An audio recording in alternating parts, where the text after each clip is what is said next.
You were working as a cop. You're NYPD. What were we doing on? Yes. Like what? So I was down there that day too, but I was working 8 blocks from Ground Zero. You know, I was just that's where I worked. You know, Yeah. so you were. Tell me what you're doing at the time. I was working at the 50th precinct. Where's that? Bronx. 236 in Kingsbridge. Right. And you're right living below. up here, so you're going back and forth. Yeah, he's going back and so forth. it makes sense. Yeah. Bronx is good. Yeah. Yeah. So I come in one morning, and the desk sergeant says to me, "What are you doing here?" "Doing here? Reporting for work." Yeah. Right. He says, "You don't work here no more. Didn't nobody call you last night?" I said, "No." He said, "Effective 0001 hours this morning, you're assigned to Queens, the central repair." And it comes over the air that, you know, there's something going on down at the Trade Center. Yeah. From there, it was, every day it was either go down there or go out to Queens, towing cars in that we're trying to salvage stuff off of that are blowing dust. Right?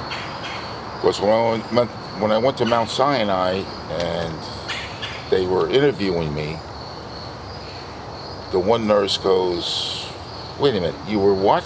I said, "Well, you know, we had trucks that were crushed, but the bodies were still good. So we were taking the bodies off and putting them on new chassis, okay? So there was dust." I said, "Yeah, there was a lot." Yeah, I mean, everything was covered. You remember? It was, yeah. It was thick on everything. Because I showed them at Mount Sinai, I showed them all the dates and everything. And when you're doing this work, you don't have any protective equipment on. Okay, nobody told you. Nobody told me he had it. No. The one interviewer asked me. Right. Yeah. The one interviewer asked me, "Were you issued a respirator and shown how to use it?" I wasn't issued a respirator. I thought she was going to pass out on the floor. I remember how thick that. I don't think people who were there would understand. This wasn't like dust. This was like. Yeah. It looked like somebody had dumped a bucket of cement powder on everything. I was just going to say. Remember, it was inches thick. One of my first nights on the outskirts, walking to my post, you could smell death. I never even thought about the fund. All right, we never thought about it. And it was, okay, they gave me a battery of tests, boom, boom, boom, boom, all right? Yeah. They wanted to see how aggressive it was.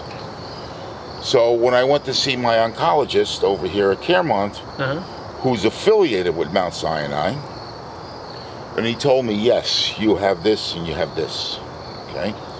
You have lymphoma, you have leukemia. You know, 2019 is when you first start down this road. Hey, we're hearing this stuff on the news about, Let's file. people getting sick and Yes. and maybe we qualify for this. And Yes. so that's all of this. so that's where this comes from. That's all of this comes from. So That's all of my work. Yeah, yes. right. And this is what? This is you saying, this is, I was down there, right. sick. This is copies of memo books, 2 witness statements, command log entries. I got transferred on 9/11. My old command had no record of me being there. Oh, I got it. And my new command. That was literally your first day of work at the new post. Yeah. Was 9/11. Yeah. Washington's telling me, well, get 2 signed witness statements. I said, there's nobody there that I know. It's 17 years, 18 years later. How do you Okay, find these they're either people? dead, or there's someplace in Arizona, North Carolina. I don't know. So then we submitted everything. But then they denied They him. denied him. So then I They said, tell you what? I have a letter. It just says that based on the information that you've provided for us, we feel that we do not have enough proof that he was present at the site. So if you would like to appeal, they give you all the forms for the appeal and to go through that process. I was so upset. He was really very upset that day. I winded up calling down there. And if it wasn't for her, I was ready to say, forget it. Keep your money. So how do you come to us? Actually, Maria reached out to us because I didn't have a chance to reach out to her. From there, she really, she took the ball and ran with it because it was like she went very ballistic. quickly after all of this send me that everything. everything I sent happened. her- So we sent her copies of everything. Like this. And she told me, well, you know, I'm gonna take care of this. I'll keep in touch with you, and I'll let you know as things go on. You know what happens. And then shortly after that, we got the letter saying that he was approved.